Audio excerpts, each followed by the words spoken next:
there, I wanted to do a video, kind of a follow-up video on the tuning and the guitar that I used in Paul David's video about his new favorite tuning.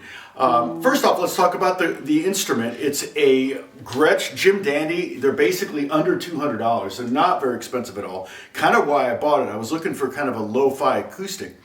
And it was just sitting around, and I decided to tune it up this way. Basically, it's E, G, A, B, D, E. Not basically, it actually is that. Now, what's interesting, if you...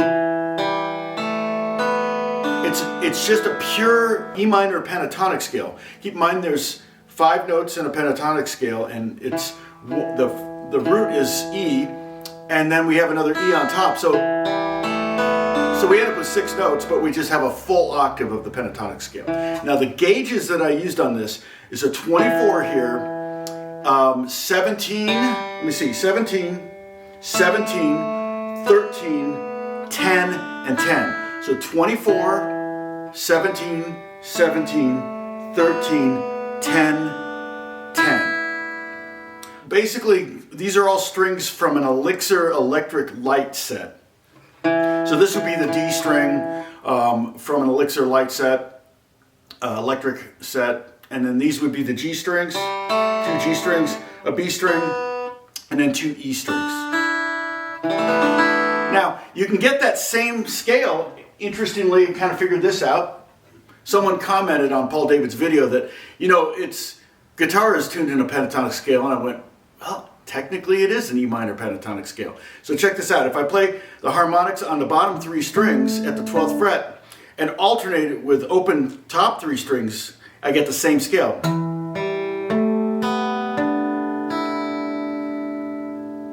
Basically, if it's in tune. See that? Okay, now stick around to the end of the video, and if you are really interested in this tuning, I'm going to put a bunch of chords, and I'll add diagrams. I'm going to show you a bunch of chords, because the chords are not normal in this. For example, if I play a C chord, yeah, not good. If I play a C chord, would be played like this. And even then, the chords are going to be voiced much higher. So there's a lot of times when I say, oh, this is a C chord or this is a G chord, you won't have a C or a G in the bass because you don't really need it. It's almost like playing mandolin. You can play a voicing, there's going to be somebody, a bass player or another guitar player that's going to be playing lower than you. Anyway, so that's the tuning, E, G, A, B, D, E. All right, now how do I use it? Well, I've used it a few times for kind of atmospheric things, maybe arpeggiating.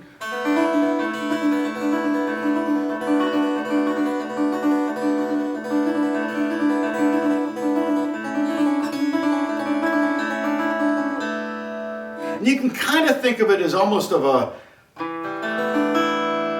wind chime sound, a coda, almost a hammered dulcimer sound. In fact, that's another way I might do it. And if I want a different key than E, it's super easy. I already know all the notes on the bottom string because it's an E, and on the top string also E. So if I put this at the 3rd fret, I know this is going to be a G minor pentatonic. So I just take this G7 capo here, put it on the 3rd fret. I've got a G minor pentatonic. And this is just a triangle mallet. So like if you order a nice triangle, I can put a link for this guitar and for this triangle mallet in the description below.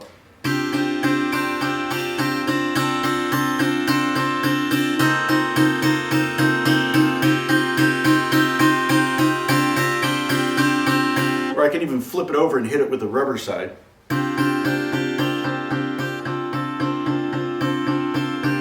I also really like the sound of harmonics on this thing. It just sounds great, doesn't it? So I might use that just as kind of a magical moment in a score of some kind or a game. Now you could do any scale if you wanted to. If you had one of these guitars, you could tune it to an E major scale, maybe an E major pentatonic. If I want to tune this to F sharp and this to G sharp and then maybe then a B and C sharp, I could create a E major pentatonic. The E minor pentatonic just was the first thing that came to my mind, to be honest.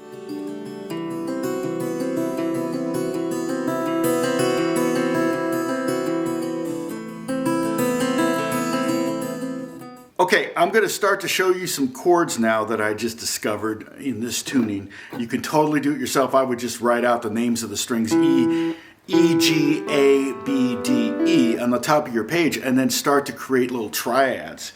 Not super easy, but here's a C chord. Okay, a little easier is C major 7. So if you take off your first finger, so I'm playing open, open, 3, 1, 2, open. I've got two E's up here. But if I take off my first finger, I've got kind of a C major 7. Again, the bottom note is an E, so it's not going to be, none of these, or few of these are going to be root inversions, meaning that the root of the chord or the name of the chord is going to be the lowest note. Because of the voicing of this guitar is so high, it's not critical because you're probably likely to have other instruments below you. So C, C major 7. This one's kind of cool. C major 7 with a sharp 11. You can play it a few different ways, but that's kind of one way you could play it. E minor would be played like this.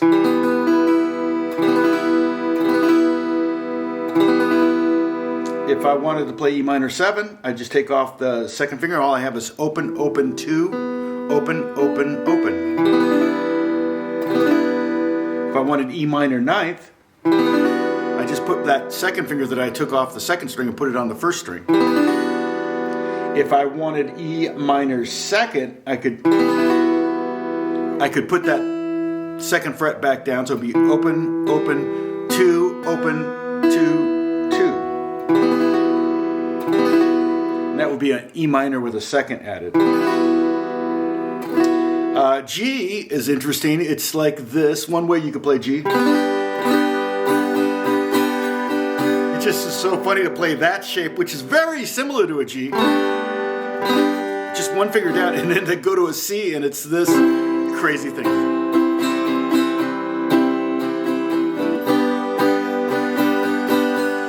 Now D is really almost unplayable. D, I'm playing 2nd fret, open, 3rd fret, open, 2nd fret.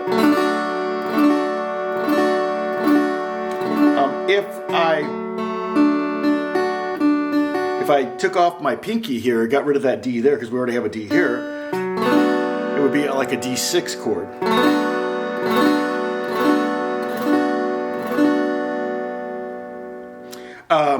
F major 13, 1 0 0 1 0 0. That's a beautiful chord. I was just kind of messing around trying to come up with beautiful sounds, and if I just use only the first finger on the bottom string, that's an F major 13 with a sharp 11. Really, really kind of cool. And in some ways, I'm kind of learning more about the E minor pentatonic. It's like over an F major 7 chord, I could play E minor pentatonic and it would sound like this.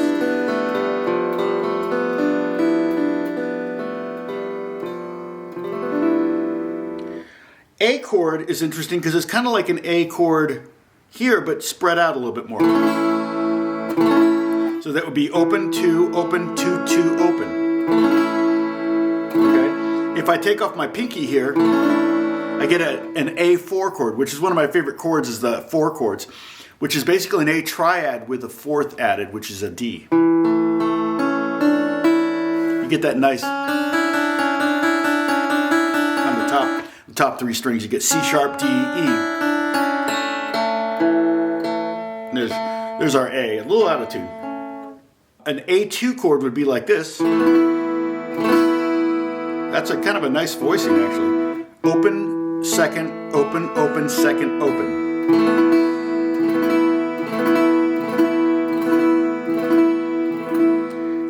I showed you E minor, which is 0, 0, 2, 0, 2, 0. E major, put your first finger on the first fret of the 2nd string from the bottom. I guess that would be the 5th string, right? And that's cool.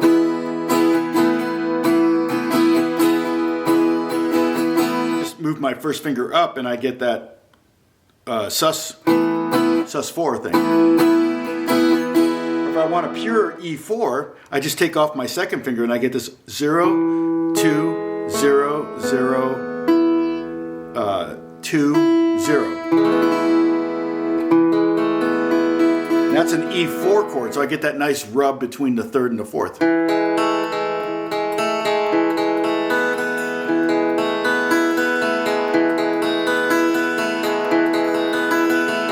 And I mean, part of the reason why I like this tuning is because I can do things like that where everything can ring out. And if I were to play that on a regular guitar, it'd be more, you know, I would have to play one note at a time, and I couldn't really get all those notes, all 5 of those notes to ring out. If I take off the second finger and just do this note, I get an E, see, what would that be? E7 add 4. Listen to that. That's just gorgeous, and it's so simple. One finger. If I were to try to play that on a regular guitar, it's pretty hard. One way to play E2 could be this. So that's a 4-finger chord. Open, 1, 2, open, 2, 2. That would be E add 2 or E2. You want to make an E9, then you want that second string open, so you have a D in there, so the dominant 7th. And you get this, which would be E9, open, 1, 2, open, open, 2. Let's see what else. A minor. That one's really nice. That's a really nice voicing of A minor. So it's open, 2, open, 1, 2, open. And this note here, the first finger, that's my root, or my third, sorry. So that's a C note. If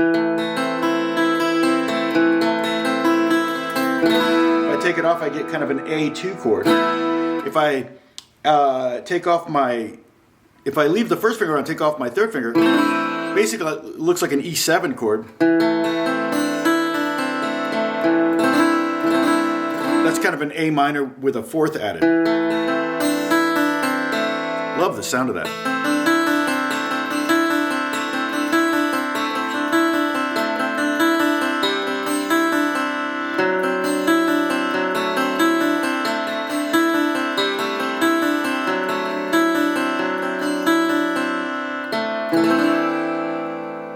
You can see where you could start to have a lot of fun with this tuning. It would be kind of cool to have an electric guitar with this tuning, to be honest. I may do that next. G9 would be this: 3, open, open, open, open, 1. G7 would be 3, open, 2, open, open, 1.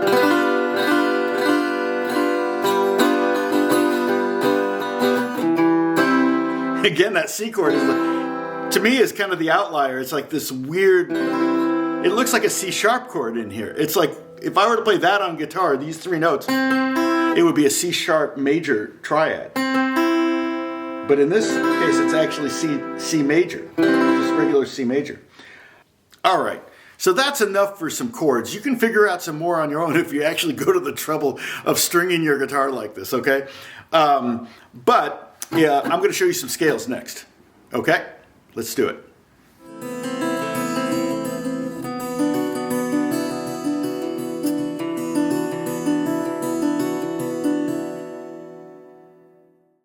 Okay, so playing scales on this with this tuning is kind of different. You're generally going to be stuck with just 1 octave. You're not going to be playing across strings like this, playing 3 notes or 2 notes per string. You're going to be a lot of times just playing 1 note per string, which is kind of part of the cool thing, is I can just go like that and I hit the scale. But if I really want to play individual notes, you might have to work on some kind of alternate picking or something. Like I said, this is an E minor pentatonic. So if I want to make it blues, I've got the flat 5, would be a B flat, is right here on the 1st fret of the 4th string.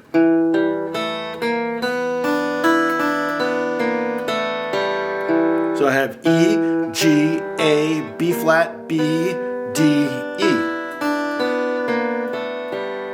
Very weird. It's a very weird way to play the blues. It's cool though.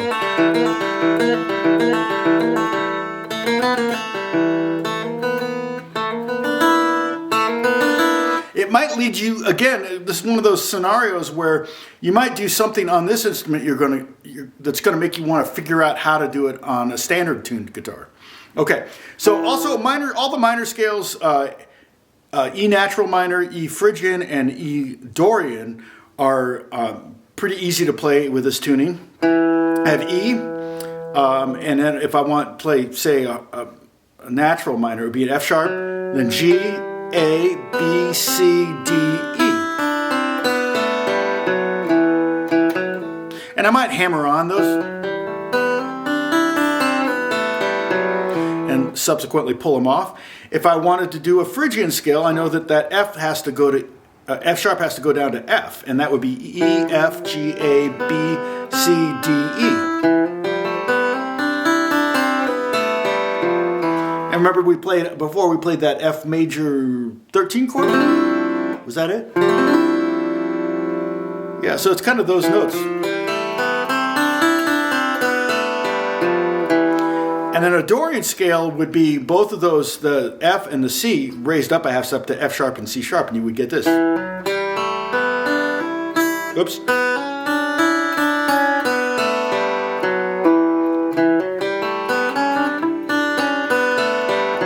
It's very weird.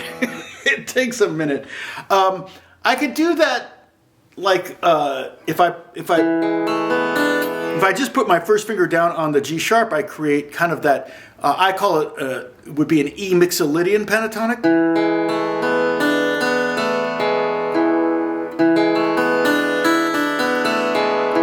So I have E, G sharp, A, B, D, E.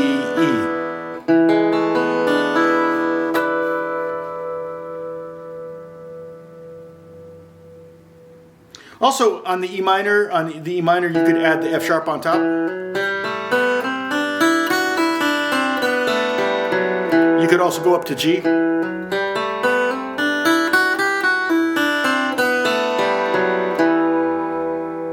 So you could also do E major, which would be really weird.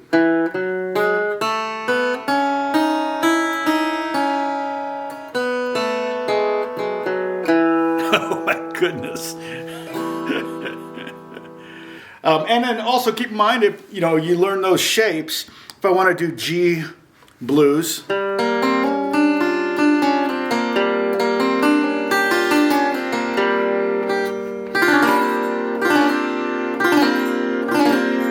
I want to do A, again, the nice thing about this scale is at least the two outside strings are familiar.